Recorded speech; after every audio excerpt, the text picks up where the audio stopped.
"No," the woman said. "No, they're not. Look," she said, and held her arms out in front of her, wide and curved. "The world is round, like a ball," she said, "so there's more than one way to anywhere."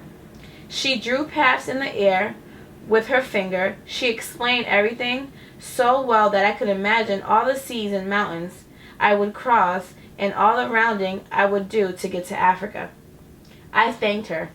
"Good luck," she said. "The shortest way is about 6,000 miles. I turned south. My feet hurt a little, but I was happy because the whole world is connected. So even if it was a long way, I couldn't miss Africa. Even if I made a few mistakes, someday I would get there. Big clouds formed in the sky. They looked like the walls and towers of the ancient palaces in Africa. They made me glad I was going there. I got to the park where Julian and Gloria and I go sometimes. I went through the park to a big log we like to play on. I sat down. Right in front of me was a tree. A dog stuck his head out from behind it and looked at me. He was little and thin, with brown eyes and a tail that curved like a question mark. He had a cut on his ears. I called him. "Here, boy," I said. He perked up his ears as far as they would perk, but he didn't come closer. "I won't hurt you," I said. He sat down. He looked like he was wondering if he should believe me. My backpack was under my cloak. I took it off and got out my sandwiches. I held one out to the dog and said, "Food, boy," but he still wouldn't come. "I'll call you Spunky," I told him. "You're hungry, but you still won't come just because a stranger calls you. That's being spunky." He looked like he understood. I put the sandwich on the ground halfway between us. Spunky walked up to it. He ate it in a gulp and stood and looked at me. I finished my own sandwich. "Do you want to go to Africa, Spunky?" I asked. His body looked like he was saying no. His eyes looked like yes.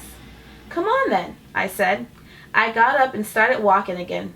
Spunky followed me, not too close behind. It was beautiful and peaceful in the park by the river. Lots of yellow flowers were growing. I decided to pick some for my mother. She couldn't help it that she couldn't add when someone talked to her. Probably only a genius could do that. Then I remembered I was going to Africa. I couldn't take her any flowers if I was going to Africa. I sat down to think. I took out my last sandwich. I ate it and threw half to Spunky. He caught it in his mouth. "We're going to Africa," I said. "But we don't need to go right away. We can go later, when we're older, when I have hiking boots." I picked up some flowers for my mother. I found a special stone to show my dad and Gloria and Julian, maybe. "Spunky," I asked, "do you want to come to my house?" Spunky cocked his head as if he was deciding something. Then he followed me. When we got close to home, I could hear voices calling me.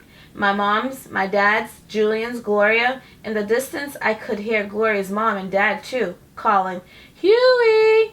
Huey!" Spunky looked at me and sat down by the driveway.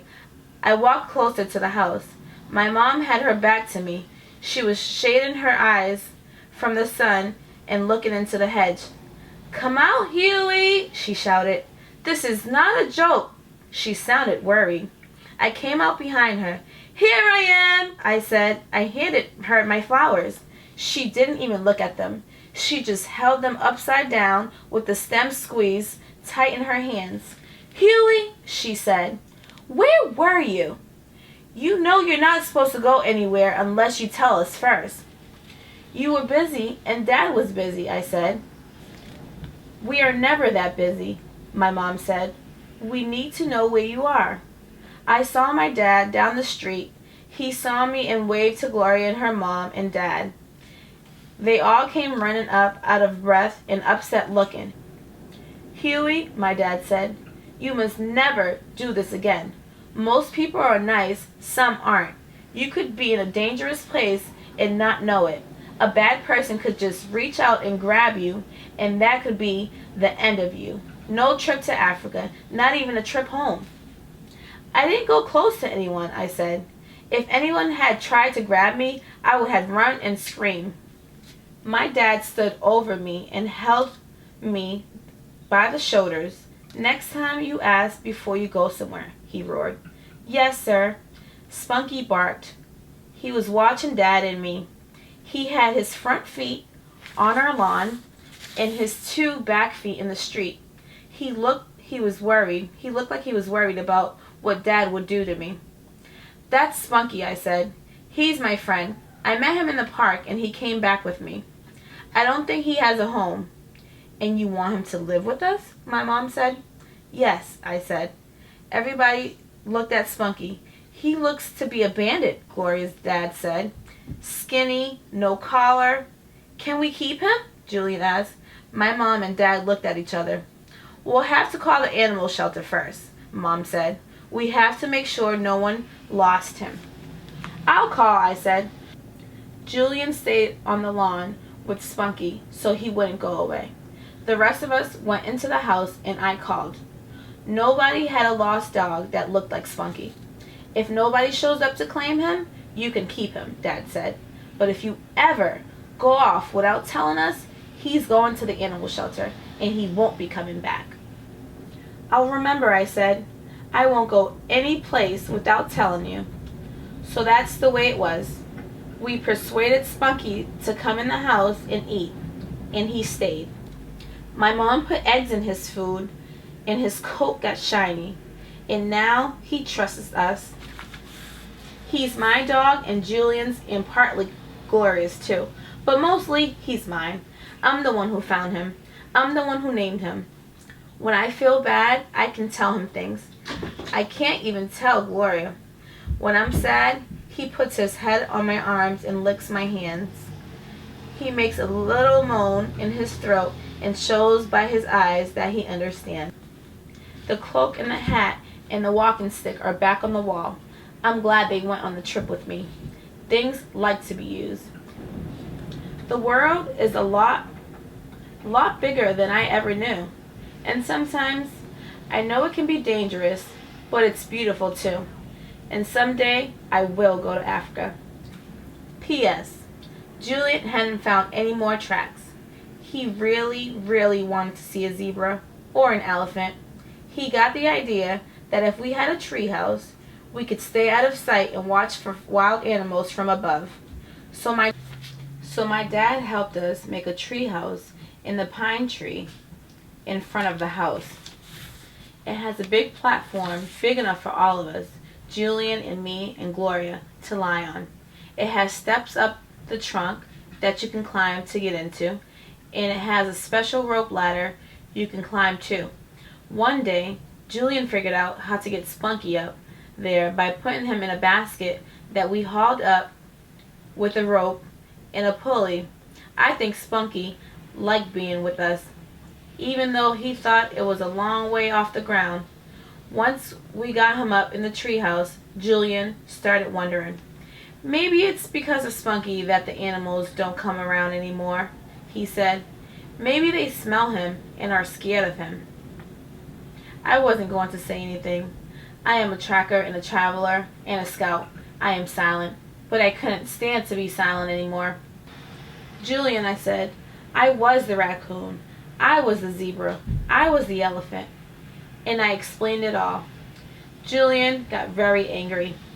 Why did you do that to me? He asked. Because of the way you treat me, I said. You treat me like I'm little and I can't do anything. I decided to show you what I can do. It was a great trick, Gloria said. Huey isn't a little kid, and Julian, you deserved it. Julian still looked mad. You aren't a little kid, Julian said. You're smart, but don't do that again to me. If you don't treat me bad, I won't trick you, I said. Since then, Julian and I are friends. He even showed me everything in the tracking book and read long parts to me. Parts about the habits of animals, like how they like to come to water in holes at dusk, The three of us read that together, and it gave us the idea of making a water hole under the treehouse. We put a big tub of water down there and a smaller, shallow one.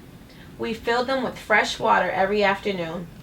Then we go up to the treehouse to watch for animals. So far, some birds have come and taken big splashy baths in the shallow tub. Gloria's mom says if she helps out at home, Gloria can take some binoculars up. So far, some birds have come and taken big and splashy baths in the shallow tub. Gloria's mom says if she helps out at home, Gloria can take some binoculars up to the treehouse so we can see the birds even closer. My dad says he'll get us a book and audio tape so we can identify different kinds of birds and get them to come up to us by copying their songs. He said he met a man once who had studied birds his whole life. He knew how to call hundreds of different birds that way. He would just make one or two calls, and out of nowhere, dozens of birds will come flying to him. Maybe one day we can do it. My dad says if anybody finds wild animals around here, it will be us. I think he's right. The end.